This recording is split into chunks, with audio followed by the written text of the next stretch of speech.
Good morning everyone, welcome to the 8th of August Infrastructure and Transport Committee meeting. It's good to have you all here, and I must say our Zoomers have been all ready to go for several minutes, while those in the room are rather tardy. Thank you, Councillor Thompson. Councillor Tawariki, would you like to open with a karakia, please?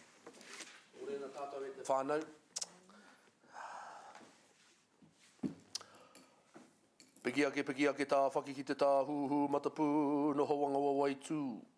Marunga e te rangi ki mai e tamako te kawa I whea. O te kawa tau wāra e o waitu ko te kawa o kārihi. E kawa ia ta whakaangiangi pū e tai ka ripi. Tāia e nā huku. Tāia e nā upoko.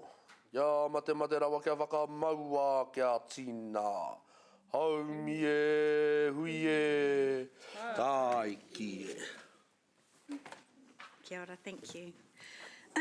All right, straight into it. There is only in public 2 decisions to be made today, so we are going to be efficient with our time. Remember, time is money, and I know that our staff would appreciate a little bit of time today to do their real work. So we'll move on. Apologies. I have apologies for late arrival from Councillor Naidu-Rolfe. Councillor Tawariki, are you still partial or no? We'll be done by then. There it is, Whānau. You're here for the rest of the day. There is 2 decisions. I am deadly serious. 2 decisions.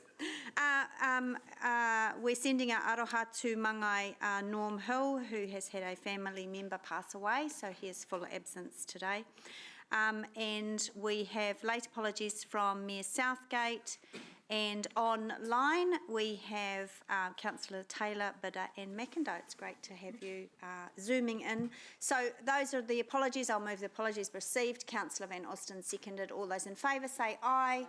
There are none opposed. That's carried. Thanks everyone. Confirmation of the agenda. You've got your run sheets in front of you and also emailed. There are no changes. I'll move that the agenda be received. Seconded by Councillor Hutt. All those in favour? There are none opposed. That's carried. Thank you. Any declarations of interest?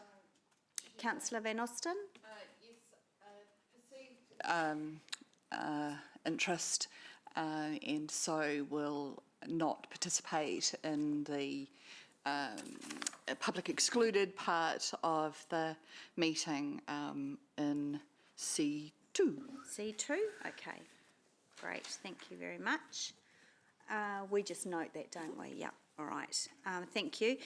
Public forum. We have no speakers in the public forum. We do, committee members, have a written submission to be accepted as part of the public forum, and that's on page 41 from Bike Waikato in your diligence. So we will receive that. Right, let's move on.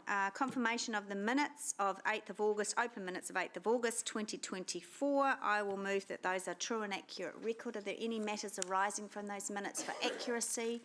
There are none. Seconded by Councillor Thompson. All those in favour say aye. There are none opposed. Carried. Thank you. Right, number one of 2 of our open decisions. Right, we're on to item 6, and this is State Highway 26 fit for purpose improvements, and we have Robin in the hot seat. And we're on page, what are we on page? We're on page 14.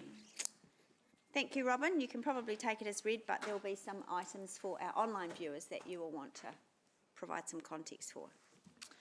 Thank you, Deputy Mayor, and good morning, everyone.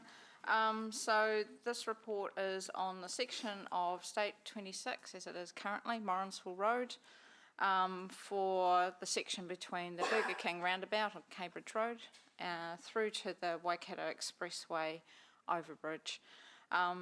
So as part of the construction of the Waikato Expressway, or WEX, and realignment of the State Highway 26 through to the Ruakura interchange, this piece of road was identified for revocation. We've been working with the New Zealand Transport Agency on the type of work that needs to be done to bring it up to a standard suitable for being included in Hamilton City's network. and we've reported to elected members on that previously. This is somewhat of an update on where we've got to with that. So we now have a funding agreement signed up for that, and we're seeking elected members' approval for now commencing onto the design construction phases of the project. We're looking for specific approval for property purchase associated with the shared path that's going to be constructed between Silverdale Road and the Expressway, the construction of that shared path, and upgrade of existing street lighting to LED.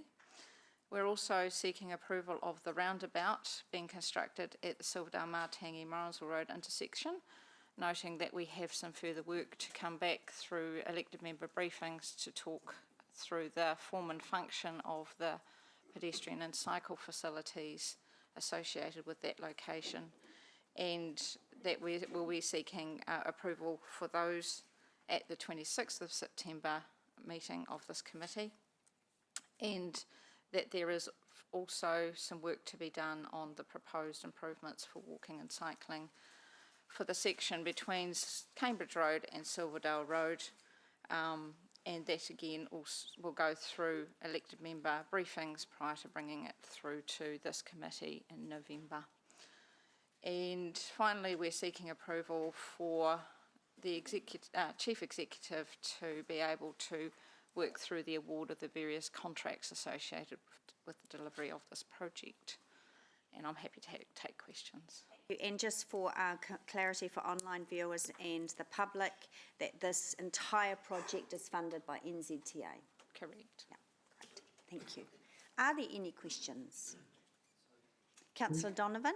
Thanks, Deputy Mayor Angela. So just on that that financial piece, with it being totally funded by NZTA, do the cost savings would go, if there was cost savings to be achieved, would they go back to NZTA? We wouldn't pocket any of them. Correct. Sorry. Creative way to find some some funding. Yeah. Okay, thank you. Thank you. Councillor Hutt? Can I ask questions about property purchase, or would you rather that I didn't? We're only in the early stages, so I'm not sure that I'll be able to answer it, but I was just curious about how difficult it is to buy just 4 metres. we've got some properties that we've already been having discussions with because they're doing development, so they're aware of this. We, pending obviously decision today, will be going out and getting that well underway. We're hopeful that those property owners can see the benefit that they will get for future development as well by having that shared path in place. And certainly to date, the conversations we've had with property owners has been very positive. So. Cool. Thank you. Councillor Bidder?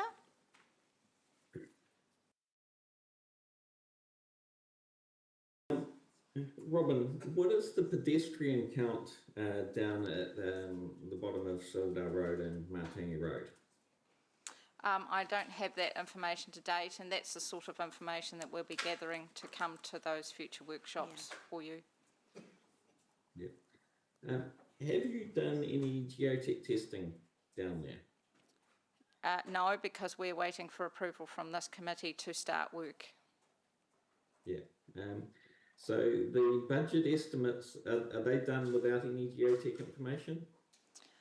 So these are, as we've noted in previous committees, that all of the work and the estimates were done by NZTA as part of the business case approach. And we're basically now confined to work within that, and we'll be looking to manage the budget as best we can, noting that elected members have made it very clear that they do not want to see any of our rates or Hamilton City money invested in this project.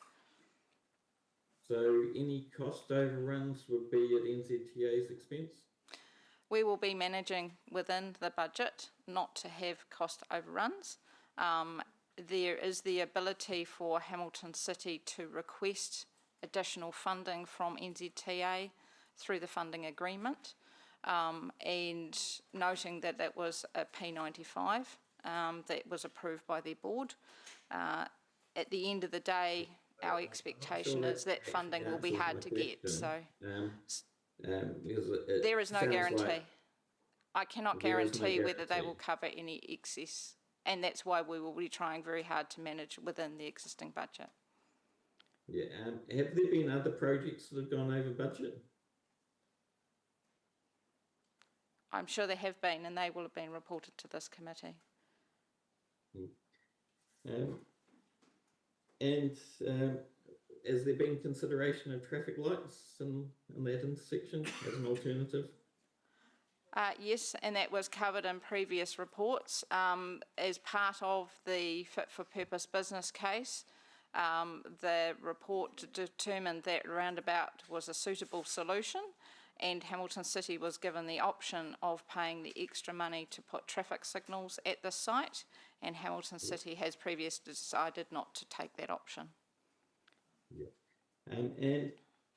For the section from up to the Cambridge Road roundabout, from the Silverdale Road roundabout, how many car parks are likely to be lost by doing the cycleways? As I outlined, we are yet to start work on that, and we will be looking at options and working through with elected members in briefings before we bring that to the November committee. Thank you. Just reminding the committee members that under the new decision-making framework that we put in, a lot of those things will be covered off, as Robin has said, in the briefings in terms of if any pedestrian and cycle facilities that we put in, that is entirely up to our discretion. Councillor Taylor. Thanks, Chair. Yeah, thank you. Robin, just on page, this is probably in a similar vein, on page 17 there's a little kind of map graphic, and on the bottom of Silverdale Road and on Morrinsville Road there are two raised zebra crossings. Yes. The little blue things. So are those proposed by approving this today when we are not approving those to go ahead? Those are still up in the air, or are those? That is correct, and that's the resolution is approving the roundabout with the undertaking that we're going to come back to elected members to workshop the form and function of pedestrian and cycle facilities, and then seek a decision at the 26th of September meeting. Thank you. So why are they in at this stage? Is that just it worries me that they're in there and we're approving this today when we've already got these two raised zebra crossings in there. So this plan is one that's been used for all the reports, which shows what the business case has recommended. So I just want assurance that we are not tied to any of this if we approve this today. I believe that the resolution is very clear about that. So Part D in the resolution notes that the final location and form of pedestrian cycle facilities will be presented to future briefings before a final decision is made on 26th. Okay, so that's nice and clear. Thank you, Robin. Thank you, Chair. Thank you, Councillor. All right, that's all the questions. I'm happy to move this one. Councillor Hutt will second. Oh, an amendment that's just arrived. Okay. Andrew Bidder, Councillor Bidder. D notes that the project will be managed with the aim of a reduction in road cones and will not include raised crossings. And E notes that the design will seek to retain street parking as much as possible. That's an amendment. Yep, sure. It's not needed, but do we have a seconder for Councillor Bidder's amendment? I'm happy to second that. Oh, well, I'll go Councillor Taylor because he's happy to second that. Okay, all right, so that's pretty clear. As the mover, I will go first. I'm obviously supporting the motion. We spent a lot of time, and staff spent a lot of time coming up with a new decision-making framework. I can clearly see that it is very robust and we need to trust it, and I trust it. I know that we're going to sit in a briefing and talk about whether we want raised safety platforms in this area, whether we want and what it might look like, cycle lanes and pedestrian, and that is entirely up to us, and that is the decision that we made on the behalf of our community and the concerns that we were hearing. I trust that. I have a high trust value of this one, so I don't feel that the amendment adds anything in addition to that. Yeah, and I look forward. Look, this has been a really long process for this one. I think it's great that it's 100% funded. We will also be able to keep a very tight rein on the budget as well, depending on the elements that we add or don't add to this piece of work. And it'll be good to have it in the area finished and completed as part of our expressway and the growingness of our city. That's not a word, but you know what I mean. Thank you. Councillor Bidder, as the mover of the amendment, I'll go to you next, and I'll ding you with the word ding when the time's up, if that's helpful. Is that 2 minutes? Thanks, Chair.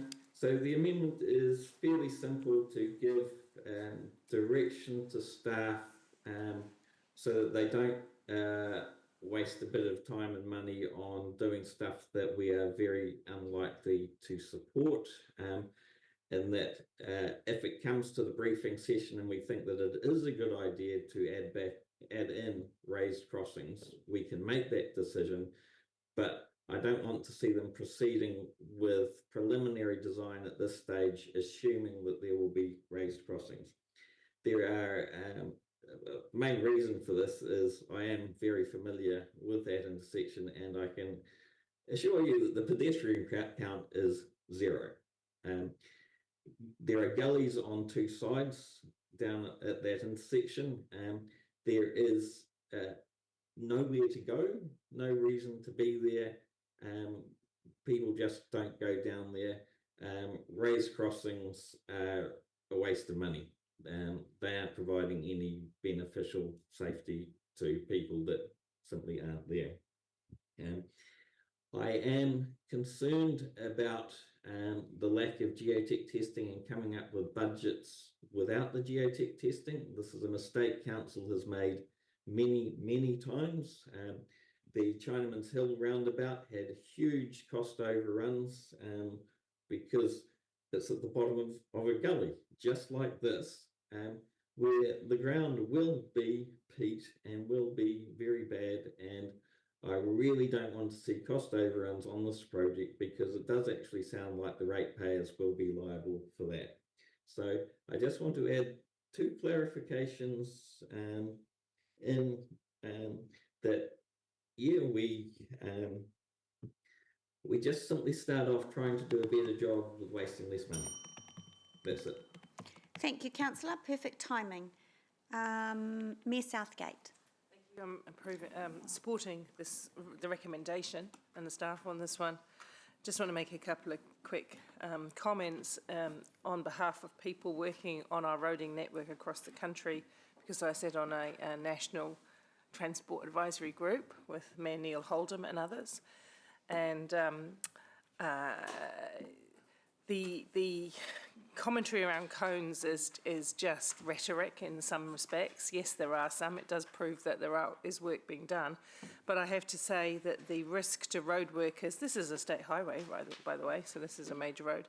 The risk to workers, the injury to workers that is increasing with the increased traffic flows is a real thing.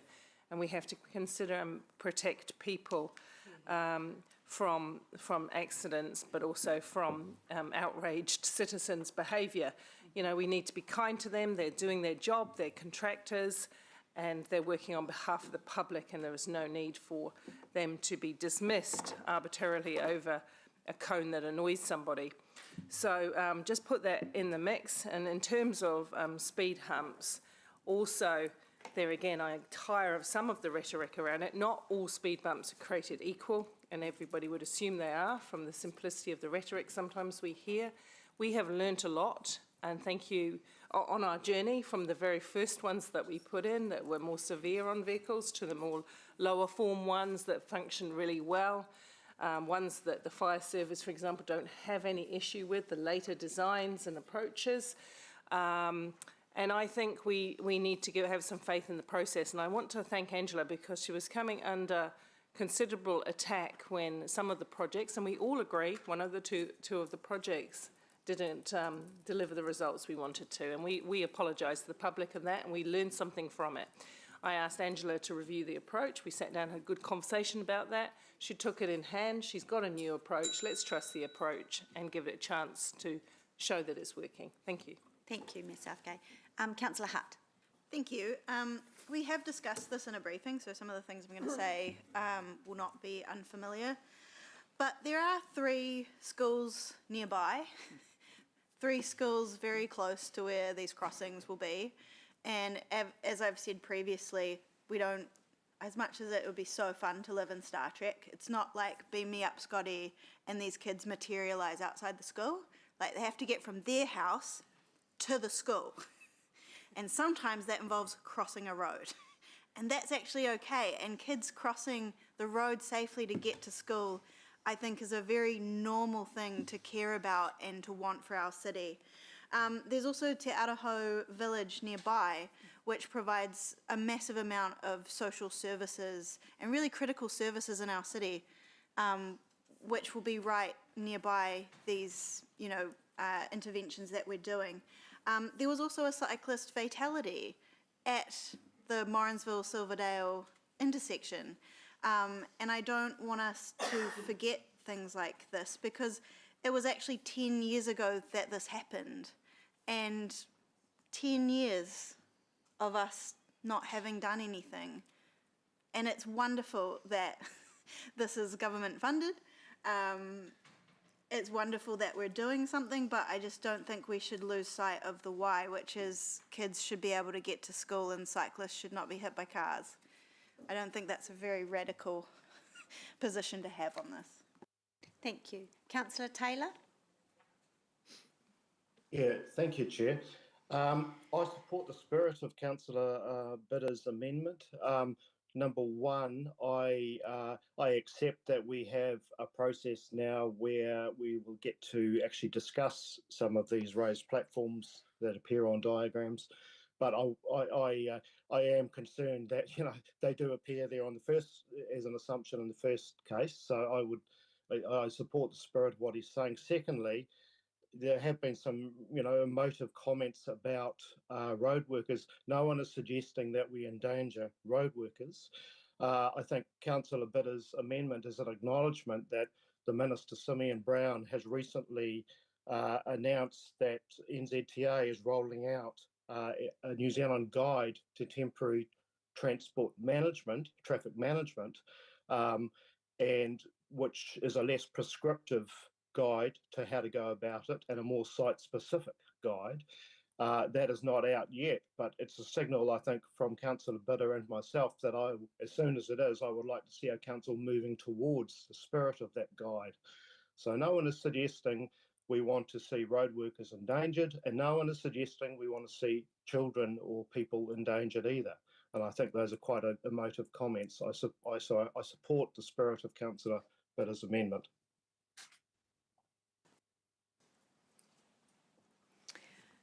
Thank you.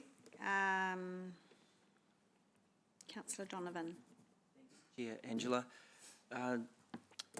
Good work from the staff. I think both motions have got strength to them. I like what Councillor Bidder has included because it gives us a chance to consider, and reflect upon other decisions that have been made previously. And I would signal Norton Road as one, where there was a lot of angst about the cycle lane that went in there because along Silverdale Road you've still got Jansen Park, which is a heavily used sports ground, and so to take car parks away from that area, because that car park that actually services Jansen Park is particularly small, I know from experience. So I think what Councillor Bidder's motion signals is an opportunity for us to do it better.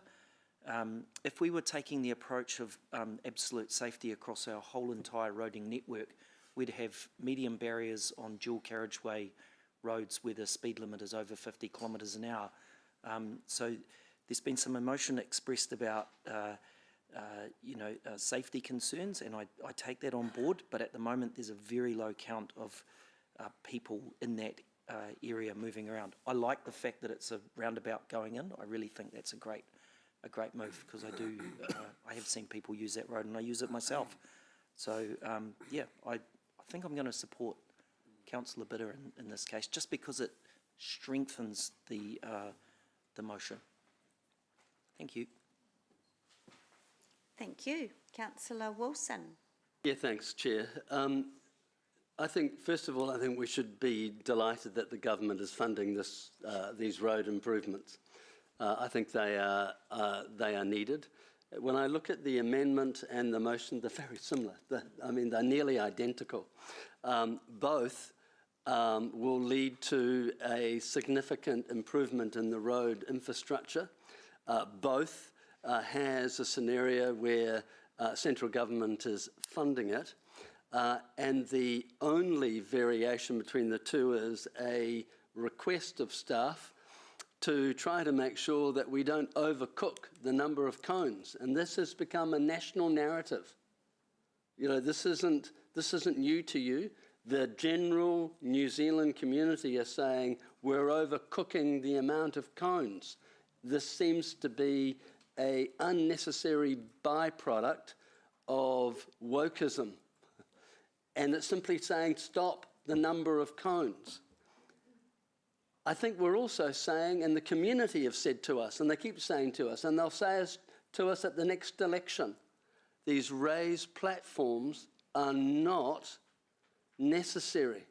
When you look at the infrastructure we're about to put in on this infrastructure, the roundabout, we don't need to add the complexities of the raised platforms. And so I think it's fair to say, to send a message to staff, in the design, remove the need for the raised platforms. And I take issue with this suggestion, and it's often repeated. If we don't have these raised platforms, if we don't have this, then we're going to see more deaths. We're going to, we're clearly not interested in children's safety. It is an unfair and emotive narrative that is rolled out. That is not the case here at all. So I'll be supporting the amendment. Just, I haven't interrupted anybody's debate because I think it's good debate, but I would like to encourage any further speakers to not label the calm and relevant debate that I have heard as emotive. I think that is unfair. I haven't heard any emotion today. I've heard calm and deliberate and considered debate. So I'd just like to ask that of all members. Thank you. Councillor Thompson. Thank you, Deputy Mayor. Woke food was an interesting term to me, but now we have woke road cones. I think in terms of the road cones, look, we can give staff a general direction that we want to see a change in our approach to traffic management, but I don't see it necessary right now to put in a motion that we want less road cones for this particular project, because NZTA is actually reviewing the rules, and ultimately we do need to follow the rules that do come out, because we otherwise are liable in terms of health and safety if someone is injured and we didn't follow the right process with our traffic management. In terms of the motion and the amendment, personally, I am not interested in debating today whether we have raised crossings or not. I'm not convinced that I will support raised crossings on this, but I'm also keeping an open mind, because the whole point of the process we set up was to see all of the options and understand the existing safety issues and actually make a properly informed decision based on evidence. That was what we asked for, and I would like to actually follow that process. So I'm going to follow support the motion today because I actually just want to follow the process we set up and make a thoroughly considered decision in one meeting's time. Thank you, Councillor. Councillor Van Osten. Thanks very much. I'll be supporting the original staff motion, and thank you, Angela and Anna, Louise, for bringing that through for us to debate today. A couple of things just to round off the debate. Oh gosh, and that is my phone. Oh, look. It is my daughter who is not at work today and thinks I'm not either. Apologies to the meeting. Certainly, I would speak in support of us being able to make the detailed decisions about these projects like we did yesterday at our meeting, with the fullness of the information to be able to support all of the discussion and the debate around that. And I think that the work that our chair has done to set up their process it needs time to be able to show its full benefit. I think that the report that we saw yesterday on a different street really gives us a full picture to be able to make those decisions, and ruling things out now is premature. Especially when we can think about some of the really great treatments that I've seen in my neighbourhood recently in Hayes Paddock and on the corner of Grey and Naylor Streets, where raised safety platforms have been installed, and there has been absolutely zero feedback from residents about it. In fact, there's a lot of activity happening around all of those areas, and so what it says to me is that that's really successful in being able to equalise that transport system for all. Kia ora. Thank you, Councillor. There are no other speakers, so just a quick right of reply, and I will reply to some of the points being made in the debate. There are no raised safety platforms being approved today. There are none. However, I am sure that staff have already noted an improvement to the images that we include in a document, an agenda item, and I thank Councillor Taylor for raising that. I think that's probably a simple solution, so that in a report there are no red lines indicating something or blue lines indicating something that the committee may be uncomfortable with. The only other point that I would make would be, and I'm not particularly passionate either way about road cones. I'm not a roading engineer, I'm not a traffic engineer, I'm not an engineer on pedestrian or cyclist movements.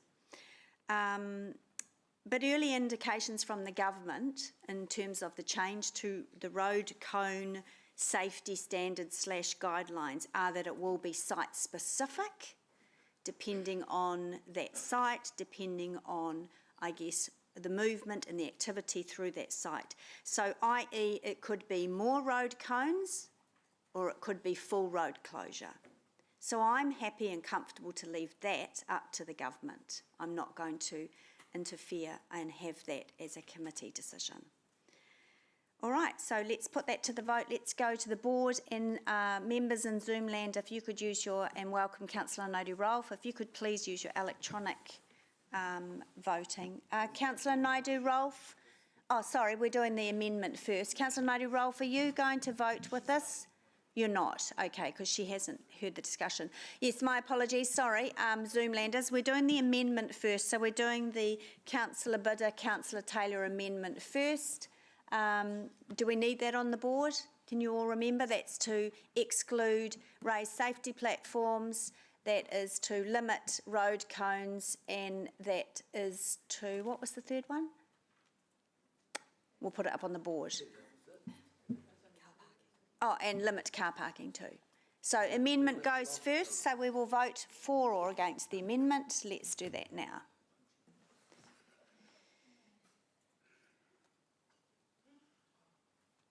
Oh, yes, against. Yeah.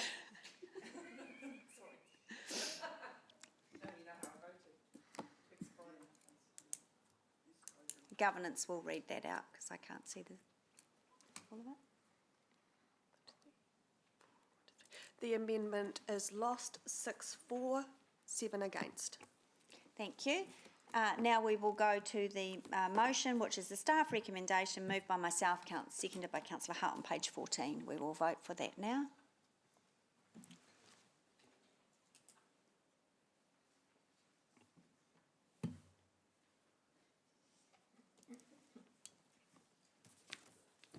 The motion is carried unanimously. Thank you. Right, good work, team. Let's move on to the next item, which is the GM's report. I did send an email out. All of this stuff has been either through emails, exec updates, or briefings, or information sessions, or previous committees, actually. So, as per standard process that the former Dave McPherson put in, after spending two to 3 hours one day on a general manager's report, when it was a report to be received, we go with this process. I only had one question, which was came through from Councillor Anna Casey Cox. And did you want to ask that in the public forum, or you're happy with the response that you got from staff? Yeah, no, I'm happy with the response. Yeah. Okay, all right. So as I said, this report brings wraps all of this information up and creates a public record. All right, so with that, I will move that the report be received, seconded by Councillor Thompson. Thank you. I don't feel the need to debate. It's a good update. To say thank you very much for the General Manager's report. I really appreciated the update around the waters infrastructure and the photos, and one of which I intend to share because I think a lot of our waters infrastructure is underground and you don't see it, and you don't see how massive some of these investments are and how massive some of these pipes and storage tanks are too. And I was going to actually ask that if staff have time, could you share some more photos with us of some of these projects so that we can share progress on them and help people to understand where a huge amount of CapEx funding is going, and also, you know, the massive amount of work that we do that people just don't usually see. So, Mayor Southgate. Thank you. I feel, Sarah, you must have been in a corner of a room when I was talking with staff about exactly that same thing with the infrastructure burdens that we face as a nation, as a region and as a city going forward. And I was fortunate enough to be in Auckland listening to Infrastructure New Zealand presentation of their delegation recently. And you're absolutely right. And I just note that we do need to talk to the public about the why and the what of our infrastructure, because we do so much good work, and a lot of it, they just don't understand what it means to the city and how it enables the city. I want to say two more quick things because I'm going to run out of time. One is a congratulations to the staff involved, some of whom are here, and the contractors for winning an award at the Civil Construction New Zealand Awards on last Friday for the Wairoa Emergency Works to, what's the name of the project? Tell me, please. The water treatment plant, you will recall, having to put some budget there. And that's pretty critical because without that, the resilience just isn't there otherwise, and we put everything at risk. And also just noting the other day with a temporary issue to another water asset, how important it is to get that up and back and running, and thank you to the staff for the speedy way that you did it. And this is exactly what we need to talk about ahead of the Waters Done Well, because this is the why to the Waters Done Well. So I'm picking up on Sarah's very well made point. Just one last comment on the Future Proof. Thank you to the people who sit on the transport stream of Future Proof. I'll just make a note that I think we need to get together and bring the wider Future Proof meeting, which I sit on, and Sarah's alternate with me. That's right, isn't it? You come to that. Just bring the transport and the more generalised urban planning closer together again. I think we've drifted a little bit into separate lanes, so that's something I'll be looking to do at the next Future Proof meeting. But thank you for the great work you do there. Thank you. Thank you. Councillor Casey Cox. Yeah, just quickly, thank you to the staff for a great report. It was really comprehensive and I really enjoyed it. I agree with Mayor Paula that we need to do better at communicating all this good work to the community because it's really significant. But just on the question I had of the staff, I just wanted to share it. I guess it was around the climate change impact statements that are in our reports. I just find that for an issue that's so significant in our decision making, or should be at least, that section of our reports is often not, doesn't contain any information at all in regards to climate and emissions. And a lot of our projects, particularly in the transport space, clearly have impacts on emissions. So I wanted to understand why that section isn't always, is often the same sentence actually in that space, and whether we could do something differently. So I'm thinking about that and wondering how we might take that forward, because I think it's also part of the education of us as councillors, as well as the education of our community around how climate change is threaded through so much of the work we do, and in particular the infrastructure. Thank you. Thank you. All right, let's vote on this one. So we'll do it on the board. Have we lost a couple of members? No, the cameras are just off. The cameras are off. Okay, all right. So let's just do this on the board and vote now, please, just to receive the report.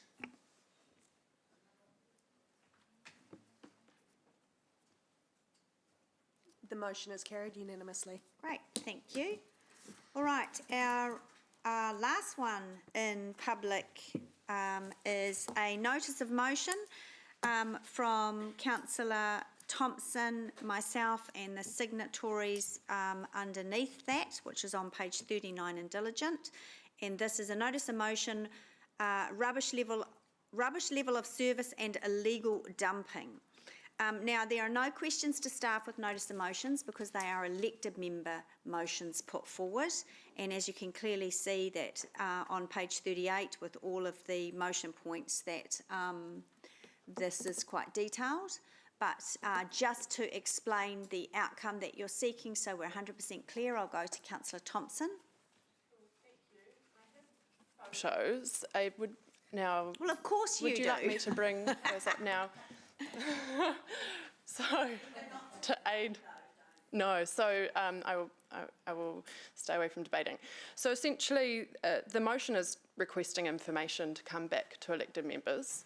It's not making any decisions today. And it's intended to deal with things like this that you can see if we go back on the screen one. So, yeah, large amounts of dumped rubbish. Currently, for illegal dumping, the response time is for contractors is within 5 working days unless there's a danger to the public. And so this is asking, can we look at faster response times, but also not just responding to requests, but also proactively identifying illegally dumped rubbish. It's also asking for information on options around levels of service for bus shelters. And here's an example, there's a few more. This is the general state of these bus shelters. Currently, for around 200 of our shelters, we actually have no proactive maintenance. We only respond to requests to pick up litter. And so it's asking for options to be proactive. And similarly with streets, for most of our street network, we don't have any proactive litter pickup. It's only for main collector roads and in the CBD and transit roads, whatever that is. So it's, and then for the next part of the motion, which is to be reported back on a subsequent meeting, that asks for further, I guess, possible actions we could consider from staff to deal with illegal dumping.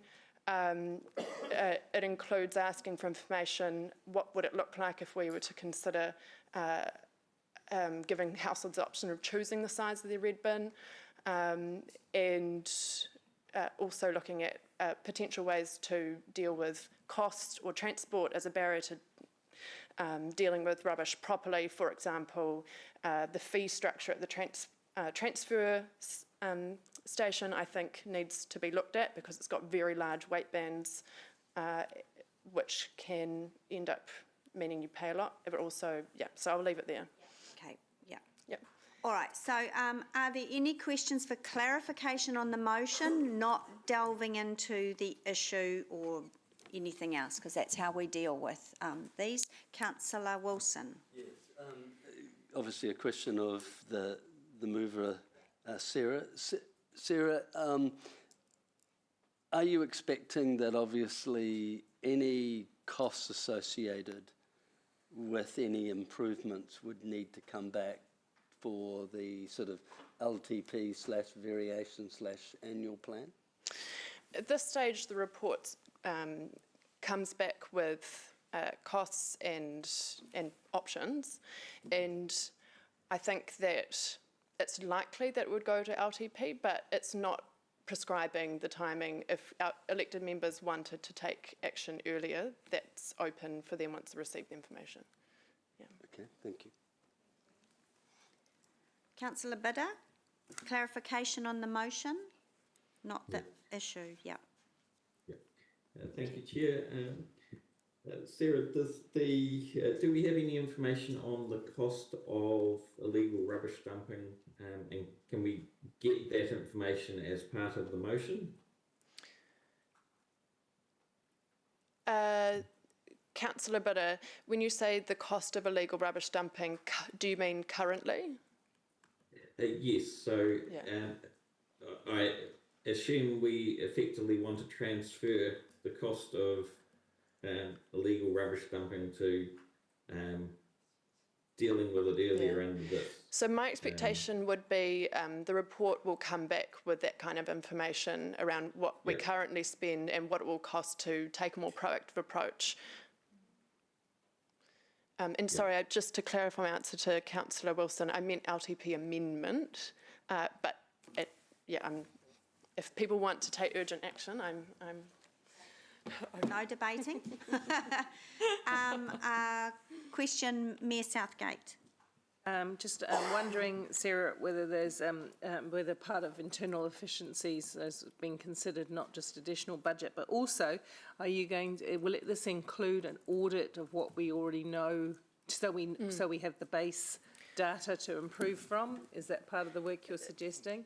Mayor Paula, do you mean the base data in terms of, could you clarify? Well, like, you know, you've taken some photographs, and I yeah. see some things like that too. I think we all do. Yeah. But in terms of understanding what it's like now and what we're improving from, I guess doing a sort of a general city audit around what we see right now and where we're trying to go from, rather than just kind of hoping that we pick up more rubbish, understanding what we're trying to achieve. Mayor Paula, the second part of the motion, which won't be next meeting, but the following one to give staff time to work on it, does request some more ways of measuring whether we're making improvements. So right now, for example, with illegal dumping, we measure the tonnage and the number of reports, but we don't really have a way that I'm aware of measuring the general look and feel of the city and the amount of litter scattered about our streets or at bus stops. So the idea would be to have ways of measuring whether it's improving, and I would expect a baseline. That's my question, because I wasn't sure what we were doing already. Last thing, you make some comments about the ability to purchase larger red bins. Is that part? No. Sanitary waste has been an issue. Is that part of your response to households with, say, lots of nappies or any other things? Is that what you're trying to achieve there, or why would you want larger general waste bins? Just asking. Yeah. Answer why, because then we're getting into the issue, right? Okay. No, I'm asking, is that the intent of the larger bins, though, Angela? Why does she need the larger bins? The intent was to... Does that make sense? From some feedback, for some households, the size of the bin doesn't work. And so the intent is to ensure that that's not a reason for people to be dumping of excess rubbish elsewhere. Yeah. Some of the photos that we saw up on that were in built-up areas. When that rubbish, to your knowledge, when that rubbish isn't collected, what are some of the ecological issue, and Right. we're not here to do it because we don't have staff helping us. And otherwise, Councillor Thompson is in a position of giving us debate points, and that's not how we handle notices of motion. So it is questions only for clarity, if that is at all required from the motion. Okay. Yep, no. I suppose it's... Sorry to shut you down, but Yeah. look, No, otherwise take it these by. go on, and we don't have our experts giving us the information. Councillor Thompson is asking the experts to come back with a whole lot of information for us. Councillor Hutt. Thank you. Is there a reason why this wasn't considered in the LTP? Yes, so I was very close to putting something up in the LTP, and because of the financial constraints, I didn't want to put up something new. But it's here now. Is there a reason why improved education campaigns around... Sorry, Councillor Hutt, again, that is getting into, unless you're asking... I'm asking why it's not in the motion. Yeah. Short answer, we're really pushing it here. I would expect that that could be included in the other actions to address illegal dumping and litter in the second part of the motion. And I understand we have a briefing on illegal dumping coming up, which would be an opportunity for elected members to feed into that. Answers, short questions. Excellent. Righty-ho. Okay. Very clear. Where do we need it up on the board? I don't think so. It's in our diligent papers. So, Councillor Thompson, as the mover, your turn to debate with your props. Thank you so much to staff, to Tanya for your patience and for helping to have a look over this motion and talk through some of these issues, and also to elected members for helping to get this on the table. In front of me is a litter that I picked up on the way to work. I had intended to pick up everything that I found from home to the office, but I only got over a third of the way here, and the bag started to break, and it became quite heavy. So, but I think the photos and the rubbish, it speaks for itself that we have a lot of litter on our streets. We don't have proactive litter management schedule for most of our bus stops, for most of our streets. And that means that it sits around for a long time until someone in the neighbourhood might pick it up or make a complaint, or it goes into, ends up in our stormwater network or in our gullies and other areas.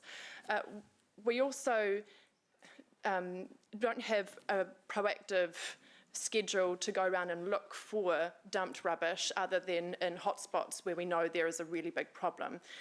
And so and we have a 5 working day period. So I'd like to see that shorter so that we can respond quicker. There is the worry that, I guess there's the worry that if we pick things up quickly, people feel encouraged to dump more. But I take a different view that if you have dumped rubbish about the place, people will see it as a licence to dump more because other people are doing it, and rubbish attracts rubbish. And also, in the meantime, there's a psychological impact for everyone else who has to drive past or travel past that rubbish and feel really stink about their neighbourhood and not be able to feel a sense of pride in where they live. Thank you. I liked that. I don't often, as chair, go next, but I'm the seconder, so I would like to follow Councillor Thompson's description, especially when she said feel stink, because we do, right? The concept around feeling stink is a criminal concept called broken windows theory, and I have banged on about that for a really long time, over many, many years in this chamber. And that broken windows theory, and many of you will be familiar with New York City and how they cleaned up Central Park using that, and it was a mayor of the day that did that, suggests that visible signs of neglect of damage, broken windows, graffiti, litter, encourage further antisocial behaviour, further litter, further graffiti, and actually crime. And that it suggests that the maintenance and upkeep of an urban environment, aka our city, can prevent vandalism if we keep it to a standard. The standard that we are keeping it has budget consequences, we understand that, and I thank Councillor Thompson for bringing this issue to us now. This is an issue that has frustrated our residents for a really long time, and as New Zealand's fastest growing city, which is a great thing to have and to talk about, it also does mean more litter and more neglect, and we need to find ways to combat that and to manage that. So thank you, Councillor Thompson. I'm very wholeheartedly in support of the motion. Councillor Wilson. Yeah, I intend to support Councillor Sarah on this motion 100%. And I do it for a number of reasons. First of all, I do it as Chair of Economic Development. I drive around this city, and when I see dumped rubbish, it detracts from what is an amazing city. When I drive past our bus shelters and I see dumped rubbish, it gives me an impression of a city that is struggling, and it gives me an impression of a city that doesn't care. And that is the furthest from the truth when it comes to Hamilton. I actually agree with Sarah again on the school of thought that says, if you see dumped rubbish, move quickly, remove it, because I'm of the view, as Sarah has articulated, leaving it there encourages people to dump more, in my view. I do believe that we, as part of clearing it quickly, should take the moment to investigate where we can to see where it's coming from, and to publicly shame those who choose to dump in our city. And I'm not at all concerned at wanting to publicly shame those who choose to do this behaviour. I'm particularly convinced that it's important that we move quickly around our bus shelters. I have had the pleasure with a lot of you to have travelled to many parts of the world. Currently, Hamilton would be one of the cities I see the most dumped stuff at our shelters. I took the bus recently to the hospital for an appointment, and I saw it on our main street in Anglesey Street, where I've taken public transport recently in Mongolia, and there wasn't dumped stuff by the public bus. So we can do better. This is a way to do it. If I'd been aware of the notice of motion, I would have been happy to have signed it. So I support it 100%. Thank you, Councillor. Councillor Bidder, you're next. Thank you, Chair. And thank you, Councillor Sarah, for a very good motion. A lot of what we do as a council is about priorities, and as we're seeing the rubbish illegally dumping increasing, we have to treat it as a higher priority. So you're doing the right thing. I also want to take the opportunity to thank the Waikato Times. Their current program, Fighting Litter, is fantastic. Well done. Greatly appreciate that. So on behalf of all Hamiltonians, thank you, Waikato Times. We are in a zero-sum game with rates. So any extra spending, we really do need to be looking at cuts somewhere else.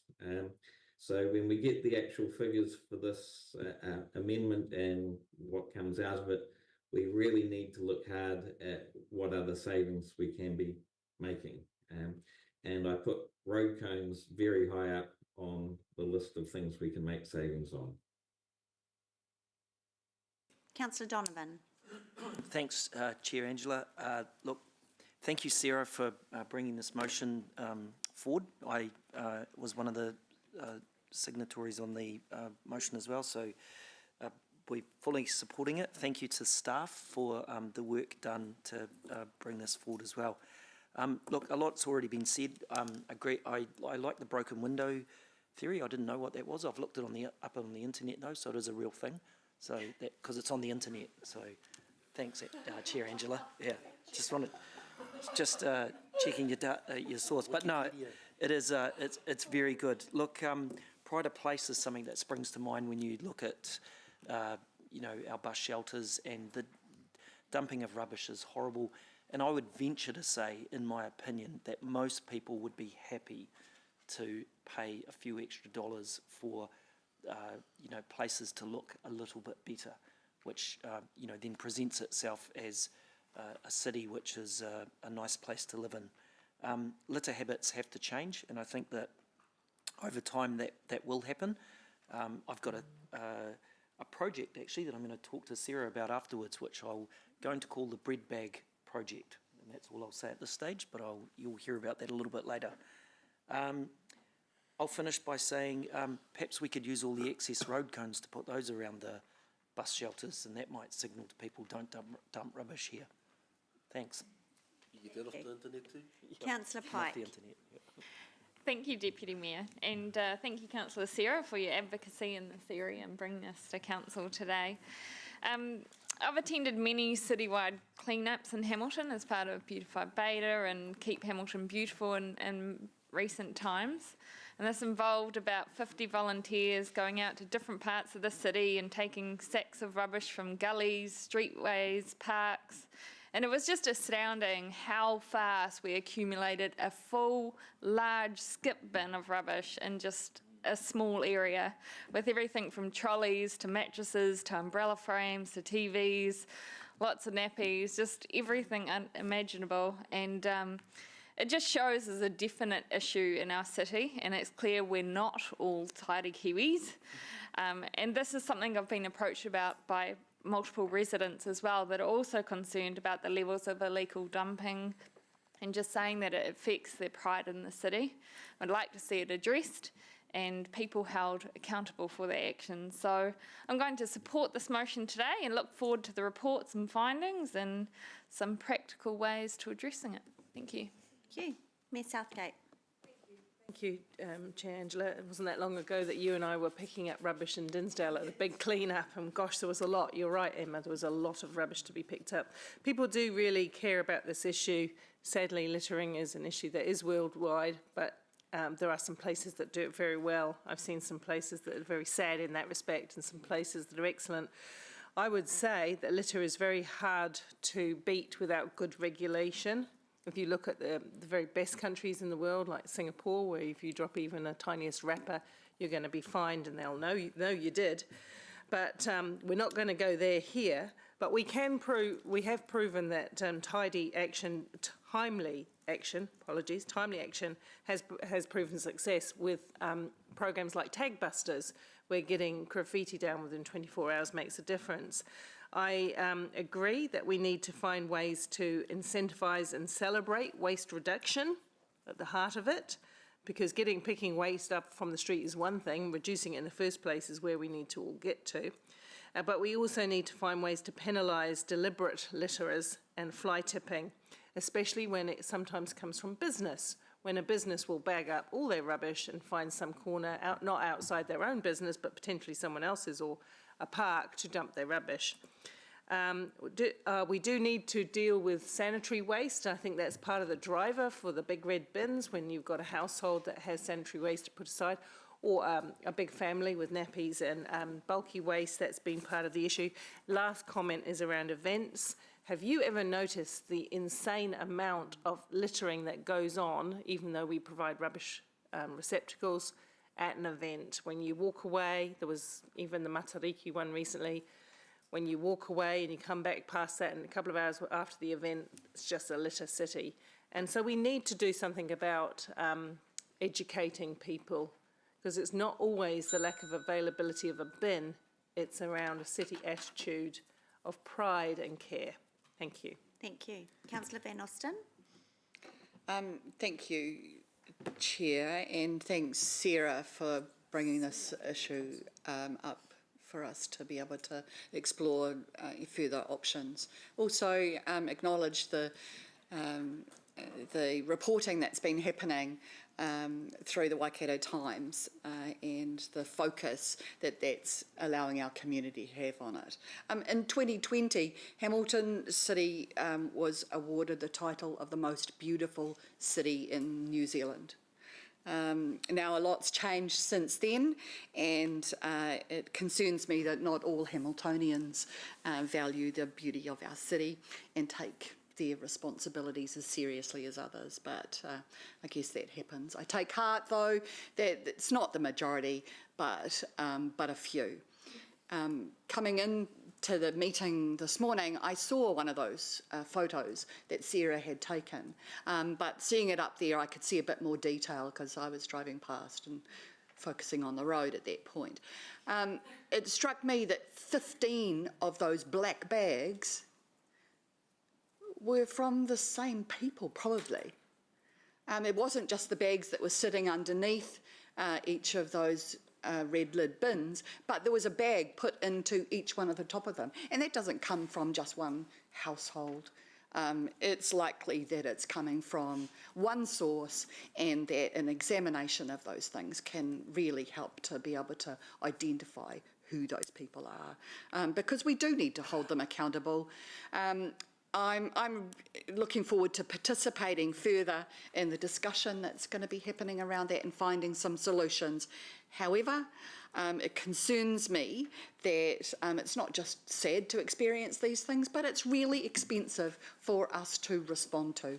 And so we need to be very mindful about how we deal with those costs. Kia ora. Thank you. Councillor Tawariki. Me tiaki nei ngō tātou nei taiao. Let's all be carers of our environments. And so I want to thank Councillor Thompson for this great motion. I want to acknowledge also the mahi that I believe is caused by rubbish and litter not being addressed in our city, not exclusively to our city, but Māngai Norm Hill, who is often seen on the river, picking out a whole lot of rubbish, which some of it I'm sure comes from our city, and so very grateful for that mahi he does. Quite conscious that probably in more recent months we may have seen a spike in rubbish bags being dumped on the streets and around the neighbourhoods. And I can only put that down to a whole bunch of people in Kirikiriroa disposing of their Queensland apparel. And so we certainly do need a response to the rubbish that is laying around on our streets. Well, Thank you very much. Point of order. Wow,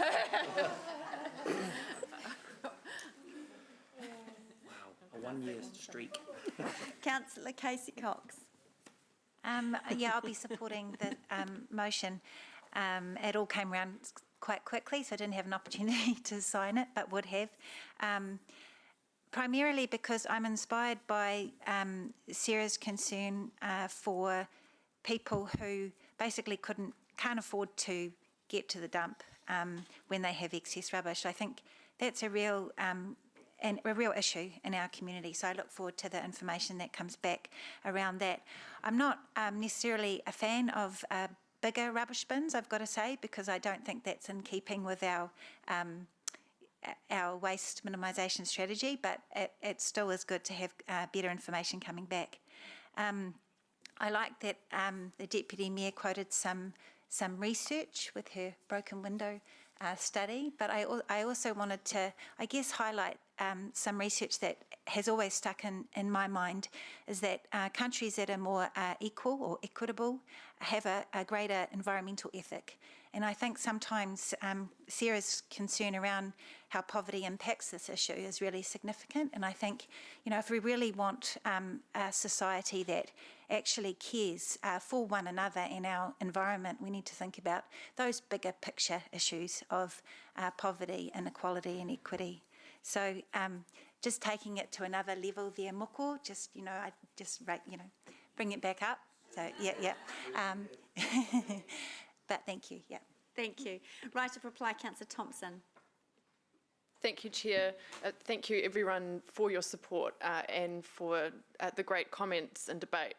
I wanted to touch on a couple of points. Councillor Ewan brought up enforcement, and that was brought up by others too. Absolutely, I think enforcement's really important. So we do still, even if we're picking up illegally dumped rubbish quicker, we still need to have a look and see if we can find out who dumped it and take action there. The law is very antiquated. Mayor Paula brought up businesses dumping their rubbish. The maximum we can fine anyone who's dumped rubbish, no matter how much they've dumped, is an infringement fine of $400. So in some cases that will not cover the cost of the clean-up itself. And that act was from 1979, and so when you look at inflation, it's clearly well behind where it needs to be. We also really need the ability to require landowners to clean up where their property is an absolute tip, like on 750 Victoria Street, and have the ability to take enforcement action there too. Right now, we don't have that ability, and it's having a huge impact on the amenity of the area. Economic impact was also mentioned, and what came to mind was the university. It's an absolute tip on some of those roads. It's embarrassing. I went down the other day and started to take photos, put on Anteno, and eventually, because I was at risk at spamming customer services, I think I'm already on the blacklist. I had to say, could you just please clean up the whole street? There was so much, from baby seats to dumped whiteware to just litter to building rubbish all over the place. And when people are considering where they're going to go to our university, that's the gateway to the uni. That is where they're going to be living for the next 3 years. Are they going to want to live in a dump? No. So, there's real impacts from this. I could keep talking. Thank you. She's standing between, that stands between us and morning tea. All right, thank you, everyone. Let's do that on the board. Voting. Yeah, we have, damn it. I did say 10:45. We're going to dispose of the public stuff in 10:45. Right, let's vote now.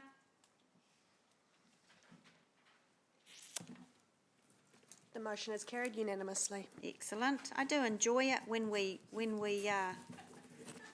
all get together on an issue. Thank you for bringing us together, Councillor Thompson. yeah, and then bad idea. We're going to break for morning tea, but I will move that we move into public excluded. Thank you, Councillor Wilson. All those in favour? None opposed. That's carried. Thank you. We will break till 11 o'clock for the Zoomers as well. Thank you.